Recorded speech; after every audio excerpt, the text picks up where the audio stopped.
Welcome, beautiful souls, to the Beyond the Belief podcast. I'm your host, Lavender Loveway. With each episode, I invite you personally to join me as we explore a belief. It might be a widely held idea or a forgotten truth, or perhaps even one that feels unknown or deeply contested. This is a sanctuary for exploration, a place to absorb, listen, and learn with an open heart. We're shedding the heaviness of right and wrong and ascending into the lightness of greater connection and expansive knowledge. Today's episode is no exception. This is another precious opportunity to find a little gem or two of wisdom that helps you reweave your own tapestry of truth. Oh, my sweet friends, tell me if you've had this happen to you. I know for me, I feel like this has happened to me probably more times than I could ever count, but it's a very interesting, energetic crossroads, if you will. Allow me to share how my guides described it. They said, you continue to choose with your will, with your mind, with your conscious mind. And it does give you some results, but you energetically keep running into the wall and it hurts. And it makes no sense because what once worked now no longer works. Feel familiar at all? You get to that moment where you've been through the situation before, it's coming up again. You feel like you know exactly what to do and you do it, you follow the steps, you do the procedure, whatever it is. And then it doesn't work. Or for me, where I feel it is it's like I keep trying to do something and it's like I literally run into some sort of wall.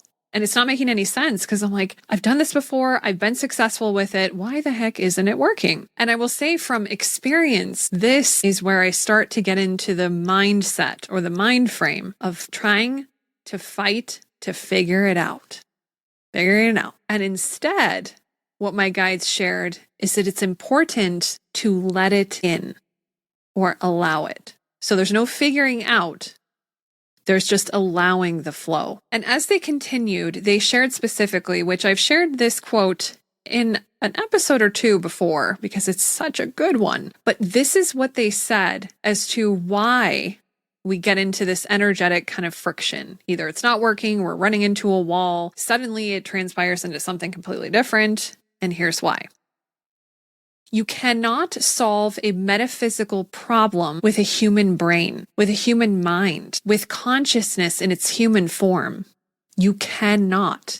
It must be broader. It must be bigger. So when we get into these moments where something has shifted and changed, often, as my guides have shared, it's because we have changed or shifted. There is something within us, within our consciousness, within our awareness. And I'd say for the most part, nothing's really off limits. So it could be something that we have chosen to regress or go back to, or it could be that we have ascended and now our vantage point from a consciousness perspective is much more vast. So when these moments happen, these just and they can be micro moments. Something just comes up, you're going in the routine and suddenly boom, it's not working. Allow this to be an invitation to take a pause, a moment, a breath.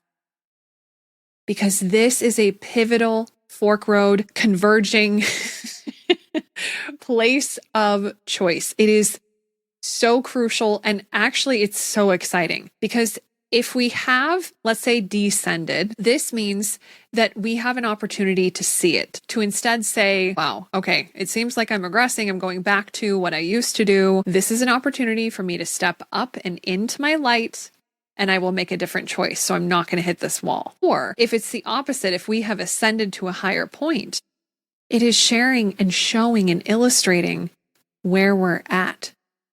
So despite the frustration of now needing to have a different route, it is an opportunity for us to celebrate because it is a moment that gives us perspective and shows us, or basically illuminates right in front of us, where we actually are. And as my guides have shared previously with me in multiple different channeling sessions, This is often where our ego also starts to kind of get a little fussy. Like, hey, I know how to solve this, or why isn't this working? I'm just going to do it again because the last time I did it, it worked like this.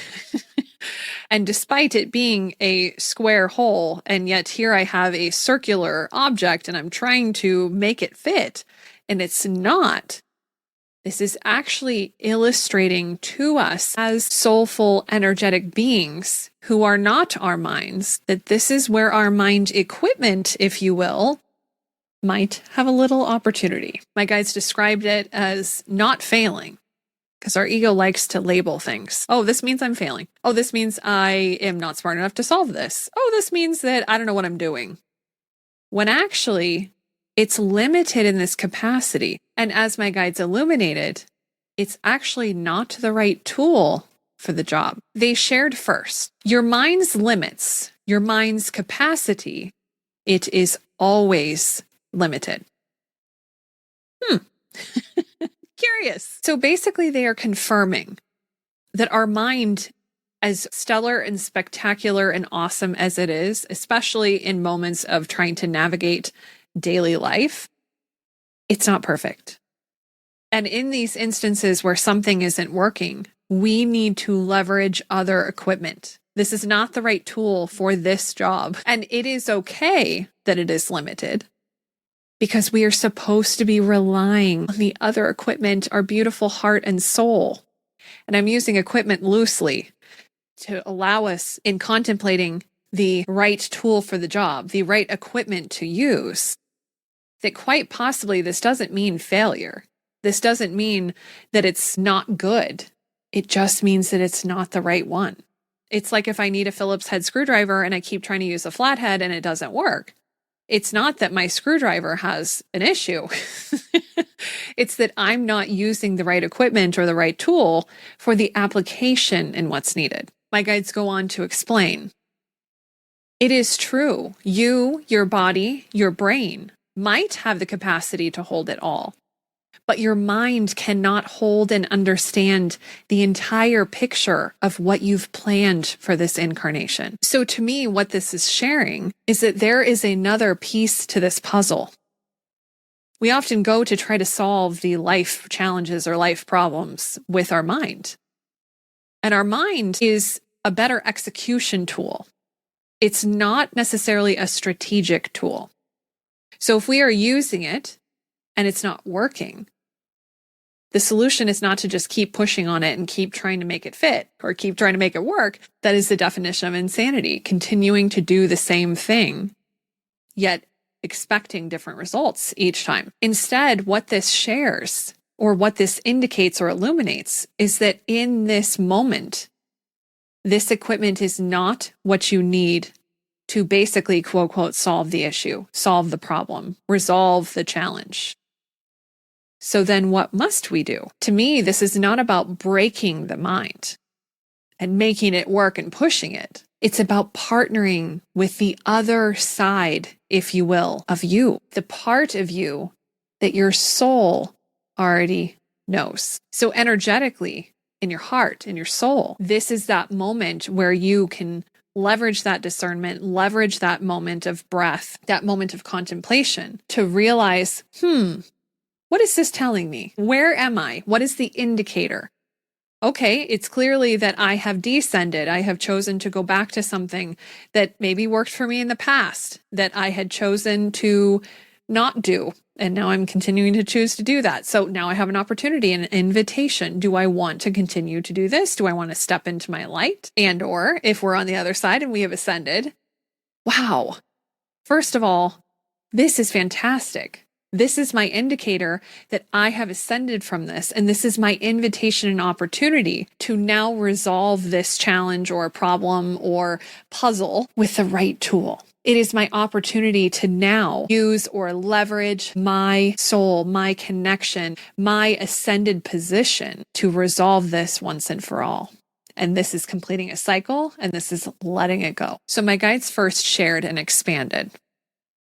So at this moment, in the now, you are going through these cycles and you are seeing the other side of it as well.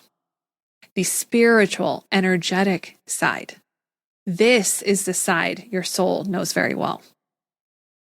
So if our mind cannot do it, then it is our soul, our heart, our energy, our vibration, who we are, the I am, the real you. That situation is the opportunity to kind of switch lanes.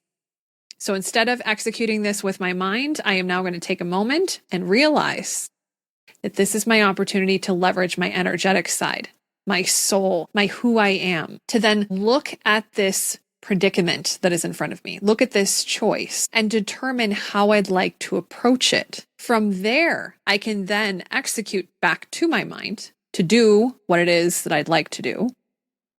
But I'm creating that space so that I can gain that perspective. If we're on this fork in the road, and let's just say we're at the first fork where I am somehow descending, I'm somehow going back to something that I have done before. This is my opportunity to again contemplate, to decide what I'd like to do. In this case, it's probably a little bit more straightforward. It can be a little bit frustrating, realizing, oh my gosh, I'm on the same wheel again, or oh my gosh, why am I choosing this again? Like, why did I get here? But that's the ego. So this is an opportunity to just observe.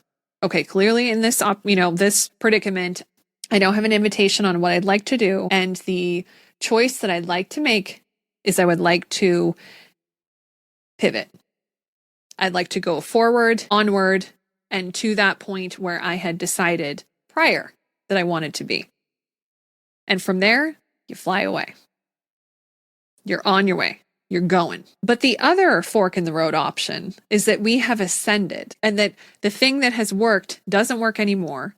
And we're seeing this predicament from a different perspective. And this, my friends, is when things shift.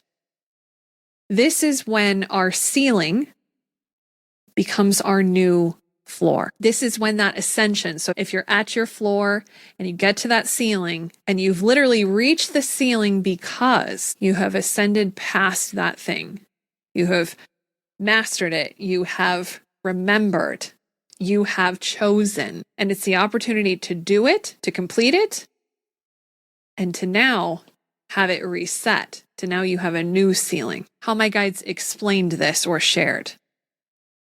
It finds a new ceiling, and then it must transmute to become the floor again.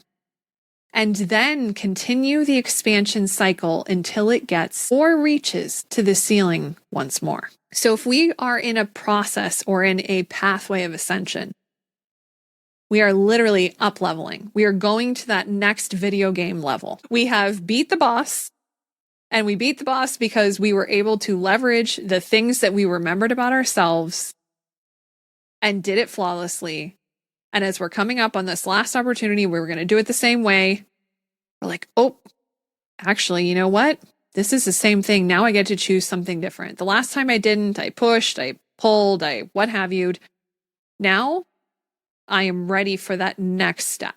I am ready for my next floor. And so in that moment of contemplation, you're able to take the moment of discernment to determine the strategy and how to take that final step.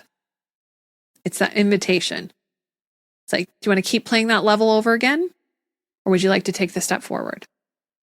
And again, connecting to that soul, to that heart, to that energy of who we are, we can make that decision and take that step forward. And in doing so, this means that our ceiling then becomes our floor. And what I'd like to leave you in this moment of now with, as this beautiful invitation for contemplation, is that when we get to these points of friction, these crossroads, these forks in the road, it is an opportunity to lean back into who we are. Oftentimes, our ego is going to try to pull us forward and down into the problem, into the minutia, into the frustration that we are doing the same thing and it's just not working. What is happening? But this is an opportunity for us to instead take a moment, take a pause, to just allow a little bit of space for contemplation, to discern and decide and understand where you're at, whether you're taking a step backwards that you don't want to do, and this is your moment to reinvite yourself to step into your light, or this is a moment where you're taking that next step, where your ceiling is becoming your floor. It takes conscious choice because we are on the planet of free will and consent. What this means is that you must give consent for those choices. So often the automation is like turned off. Imagine the switch is flipped so that we can't just go through the motions and get it done and do it and on to the next. Because this moment requires a choice. It requires the discernment. And if we are on that ascension side, it requires the choice, the conscious choice, that we want to take that step and we'd like to transmute our ceiling into our next and new floor. And this means there is an opening, a vast, vast, beautiful opening to the next level.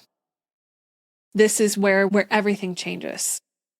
And it might feel scary, and it might feel intense, and it might feel wild, or all of the above. But we must give our consent for whatever that is. So remember, in these moments of choice, in these moments of friction, it's leaning back and making your decision on how you would like to move forward. Because regardless of your decision, it is yours to make. And if we leverage only our mind in these cases, this is where we continue to struggle. But if we instead lean into our soul and our heart, we gain the direction, we gain the clarity, we gain the perspective, and we allow the moment and the opportunity and take the invitation to make our choice, to give our consent, and to do what's best and what we'd like to do next on our beautiful life journey path. From my heart to yours, be kind to yourself. In these moments of friction, be kind. Lean into your soul and your heart. Because no matter what, this decision, this opportunity, if we put a little more perspective on it a year from now, it might not be that big of a deal. You might not even remember it. Or if you do, then take a moment. Connect with your heart. What do you deeply desire? Follow that. That is your beautiful North Star.